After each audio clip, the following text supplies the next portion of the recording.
Welcome everyone to Authors Bantering, the new series on this channel where me and author Ian M. Rogers discuss writing issues.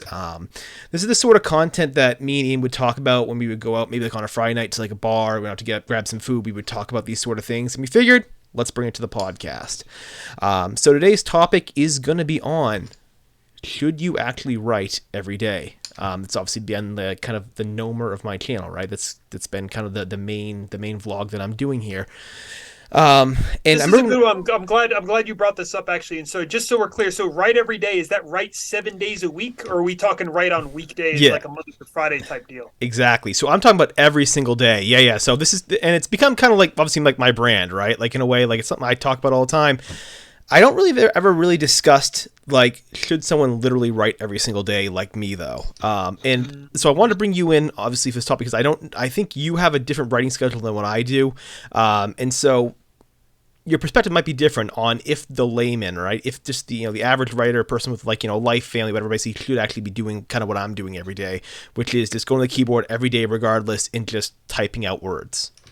No, this is a really important issue, I think. And that so one, I'm the kind of writer who prefers to work for a longer span of time. Like if I Okay. only have like half an hour, 45 minutes to write, like I feel like I'm just getting warmed up. And so I'll write my worst stuff within the first half hour or 45 minutes, especially if it's a complicated project. So again, Okay. I prefer to have those kind of longer spans.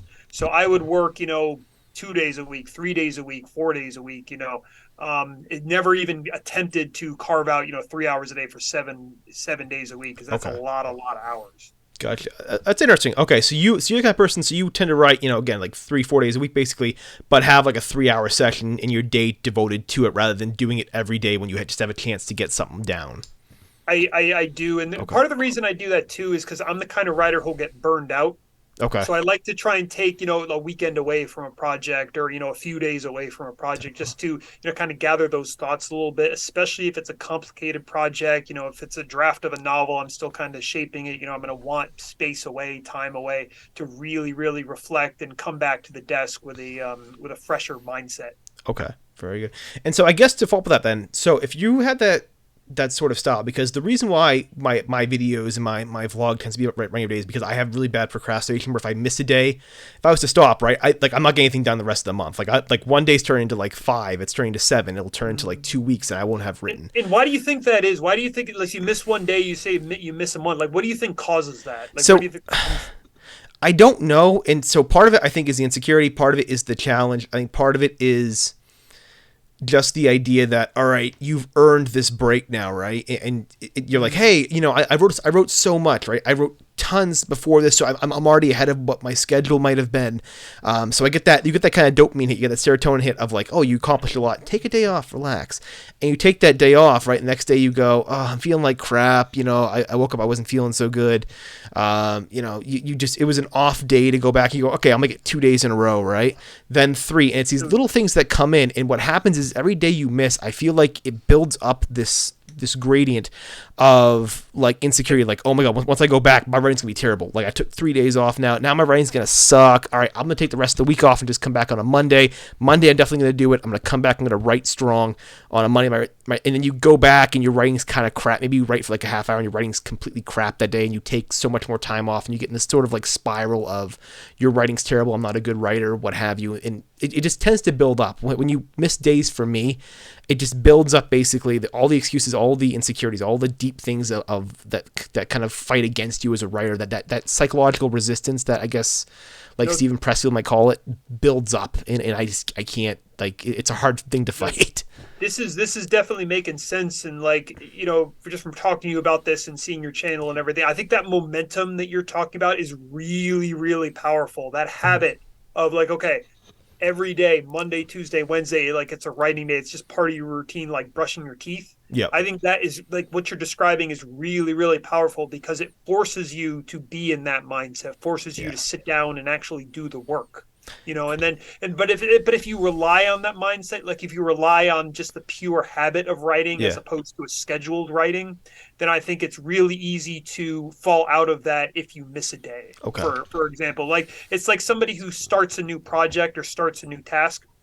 says, okay, every day I'm going to do XYZ. I'm going to exercise 20 minutes a day, or I'm going to floss every day. You know, Yeah. it's like, how many of us have said that we're going to floss after that trip to the dentist, right? Yeah. But if you require that sort of everyday habit momentum, if you miss a day after the third or the fourth day, you know, it's going to be like, oh, I missed a day. So just like you described, you know, you might as well just miss another one, you know? So I think what that habit can be really powerful unless you slip out of it and you find yourself relying on it as opposed to a more scheduled type of routine. Absolutely. Yeah. And I think it does come down to the kind of person you are. And that's probably reason why I never addressed this question like in my vlog before, really, is because like if I was to tell someone write every single day, right, there are some people that just may not need it. Like you seem to have done great. Obviously you were able to do it for some reason. You're able to sit down, you know, take days off and sit down, come back and do a 3-hour session and not, it sounds like, you know, I not have so that kind of procrastination to fight. You call it taking days off, because to me it doesn't feel like taking days off. It's days when I'm doing other things, even if those other things are resting or working on a different project or whatever. I think I look at writing as scheduled time. Like if I'm so if let's say I'm really busy and I just don't have a lot of time or not as much time as I would like to write. It's like, okay, I can't write today, I can't write tomorrow, but on Thursday at 2:00, you know, I'm going to sit down and I got this 3 hours that I like to have, and boom, Thursday at 2:00. So I'll plan that. I'll set that time out, and I'll make sure not to schedule anything else for Thursday at 2:00. No appointments, no grocery store runs, no phone calls with whoever. That's writing time. And for me, that's been really, really effective, just like scheduling another kind of appointment. Interesting. Okay, so you're able to kind of maintain that schedule. Like even life comes up, so you're able to still kind of be like, hey, this is my set time, and like, hey, nothing else is going to interfere with it. For most things, yes. Obviously, there's emergencies or last minute stuff that comes up that can interfere. But for the most part, you know, same as I think any other appointment, which I think most people are pretty good at keeping appointments with, you know, friends or, you know, the doctor's appointment or even something like a work or a job, you know. And it's just like, okay, if writing is going to be my job, if it's something that's going to be an appointment on the calendar, just like anything else, then bam, it's blocked off and there it is. Okay. That's awesome.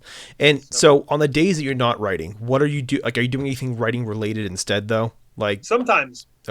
So for example, you know, I might work on outlining.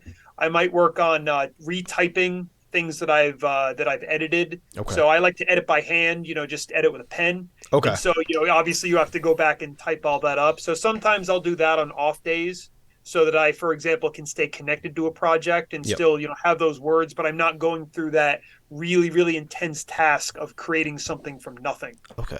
Or if I'm working on multiple projects, it might be project A on Monday, project B on Tuesday, project A on Wednesday again. You know, something kind of like that I might do. Okay, I like that. So because when I talk about writing every day, I do include those days. There's a period about a month, basically back in November, when I was done with my last novel, right? Was outlining my next project, and my write every day was not necessarily putting prose down. It was, you know, working on the novel, right? Like outlining the novel, putting it down. So when I do say write every day, I suppose you kind of follow maybe something basically where I say at least working on it, trying to every day. Now, obviously, I think there are plenty of days where you just take days off as well, and you probably just, hey, I need a relaxation day, you know, avoid it, like any normal person, right?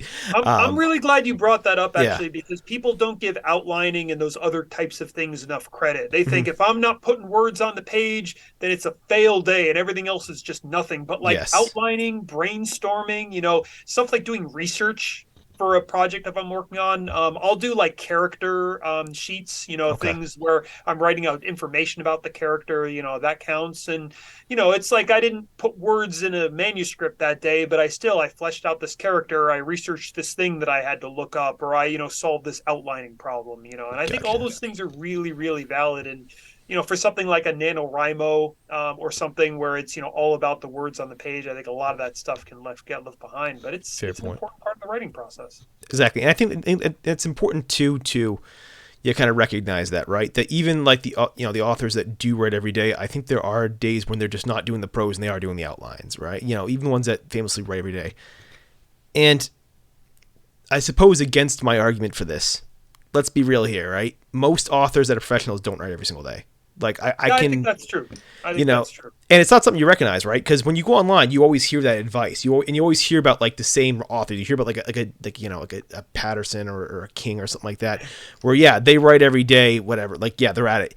Those are the exceptions to the rule. There are many. Like I think in my MFA, I think I had a few authors. I can't think. Almost none of them wrote every single day, and there were a couple that wrote regularly, that actually had scheduled times where, like during the school day, before I teach my college class, I have like a 2 hours before and I'll write. That's even that was rare. I mean, there were some that would take, months off in between, write sporadically. Some that, when they had certain projects they had to do, they would show up. It's not a common thing, I don't think, and I think some people need to realize that most authors actually do not write every day that are professional. Yes. Most tend to take time I think off. more people who don't write every day should be talking about the fact that they don't write it every day, Yes. because I think it's really easy to get caught up in this idea of like, oh no, everyone else is writing every day, or everyone else is writing more than I am, or Yep. everyone else is devoting more time. I think it's really important to be honest about that. Mm-hmm. You also brought up a really good point in that I think the people who should be writing every day are the ones who have trouble with the writing process, Yeah. or have trouble sitting down or doing like ass in the chair type stuff. Exactly. And or the ones who are just starting out and they want to write and maybe have a lot of ideas, but they just can't focus themselves. Those are the people who should be building up the real beginners, or the people who are struggling. Those are the ones who should be doing the write everyday habit to really, really ingrain that and become more comfortable, and then move farther along, instead of just saying, oh, I'll do it tomorrow, I'll do it next week. Falling into that trap. Good point. And I think exactly right. And so I guess if we were going to summarize all this, at least on our end, for me, it's if it works, kind of find a system that works for you. If you are someone that starts with procrastination, try writing every day. Give that a try. If you're someone that perhaps is a bit more grounded, someone that actually can show up basically and take a day or two off and relax, and can show up and can actually have a scheduled time to write in the week that you can keep sacred and do it. Follow that. But more importantly is just keeping consistent with whatever that is. So if it's every day, showing up every day and writing. If it's writing 4 days a week, make sure you're actually writing 4 days a week. Yes. Not letting not letting it be very whimsical, right? Not letting it be something where like, I'm feeling good today, I'll write. I'm not feeling good today, I'm not going to write. At least having some set schedule, regardless of what it is, and adhering to whatever that set schedule is going to be.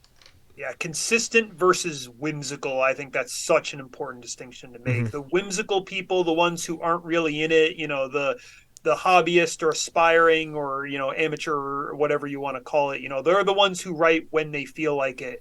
The ones who are really serious about it have a consistent routine, no matter what it is. No, agreed. But excellent. So I think we delved as much in this topic as probably we could on this, because again, it's such a personal thing. Your schedule, it really is. But with that, we're going to come back next week. We're going to be posting these videos every Monday. So every Monday night, we're going to be posting these videos here. If you enjoyed this video, please make sure to like, share, and subscribe. And lastly, this is kind of more of a message, I guess, to the audience, which is we want this to be a resource for you folks. So if there's a certain topic that you want to be discussed on this channel, a certain idea, concept, whatever it is, leave it in the comments and we may be able to put it on the video here. Okay? So with that, this has been Authors Bantering. I'm Josh Bresslin. This is Ian Rogers, and we will see you all next week. Take it easy.